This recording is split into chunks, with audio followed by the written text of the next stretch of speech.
Shalom and good day all, this is Tehillim29 back again for some DC reviews, and in these DC reviews I'll be covering Detective Comics Batman and also Nightwing issue 125 and issue 1096 of Detective Comics. I'll now get things ready and organized for the first one that I'll be reviewing. So starting off with first things first, does this cover in any way, shape or form connect to something that is happening inside of the story? Not so much, to which I give it a 6.5 out of 10.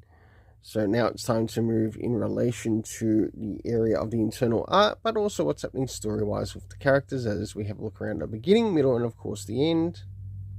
So as the story begins, we have Batman saving Scarlet in the building that he's in.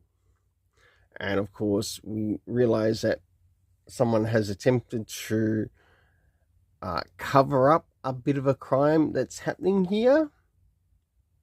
Whilst this is occurring, we get to see some more things happening between Batman and Scarlet and also whoever else is there.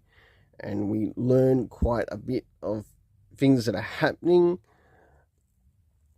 Some things are sort of like held back on, whilst other things are not quite revealed to the public yet. As we slowly move towards the end, we end up having members of the Bat family that are taking on this corrupt prison system that are working along, that also has connections to what Elixir is doing in relation to sort of like the Fountain of Youth. I have heard some slight criticisms, but I think it's a fair point, but the people need to realize that the people who are running this prison are also working with the villain who is helping get out basically the elixir of life, or basically the fountain of youth.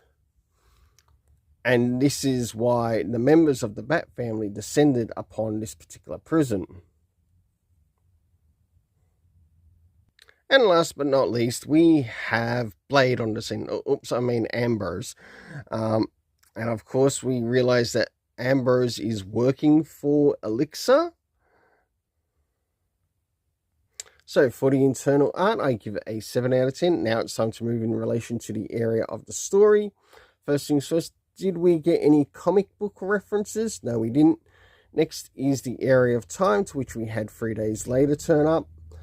Next is the locations that made an appearance in the story. Of course, Gotham and also the detention center to which the Bat family descended upon, and also took on the corrupted members who are working with this group that are connected to Elixir there. So, though I've heard the criticism about what's been said there, including about Damian Wayne, you got to understand that that they are actually taking on corrupted members within the prison system, not members of the prison system who aren't actually corrupt.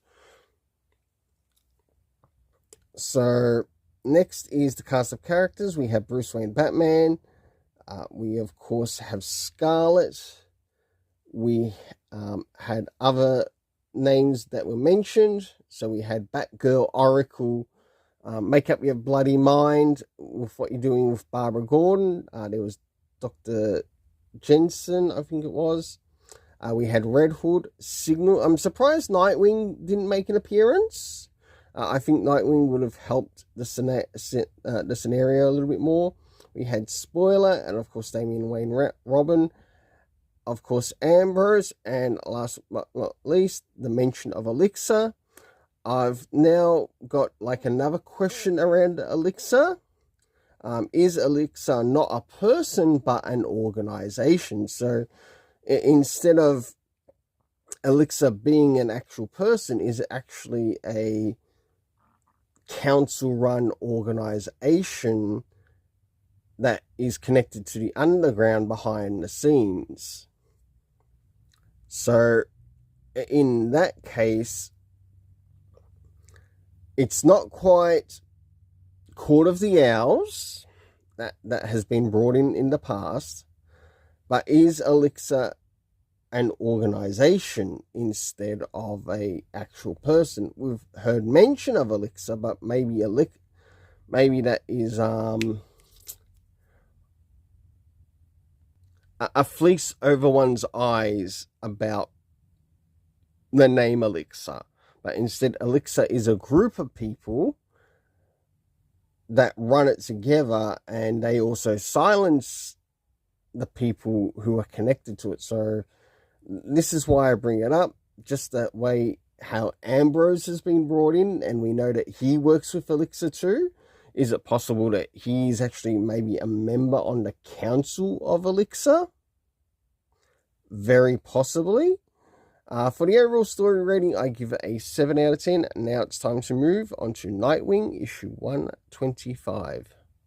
So as we move into Nightwing, issue 125, does this cover in any way, shape or form connect to something that is happening inside with the story? It does, to which I give it a 7.5 out of 10. Next is the area of the internal art, as we have a look around the beginning, middle, and of course the end, and also what's happening story-wise with the characters. So as the story begins, we end up encountering a new character in the story, to which we learn that this character is taking out basically cops that will squeal about the corruption within the police force. As we move a little bit further within the story, we learn that one of the members of the police in Bloodhaven is doing some investigations of their own as to what happened around the events and trying to work out themselves. We do realize that Nightwing as well is also looking into it, until of course Nightwing intervenes to help save one of the officers on the scene. So for the internal art, I give it a 7 out of 10. Next is the area of the story. First things first, considering how far we are issue-wise, did we get any comic book references? The answer is no, we didn't. Next is the area of time. Nothing at all. The next area is location, to which everything here is taking place in Bloodhaven. The cast of characters consisting of Hogan, Maggie, Diedrich. So the Diedrich residence comes into this because they end up losing one of their family members by this person who is basically killing squealers. Of course, we have Dick Grayson Nightwing. We had no appearance of Barbara Gordon as Oracle, which I think was really nice. Next, we had Sawyer and, of course, Captain Halvor, I think it is. No, Captain Hallow.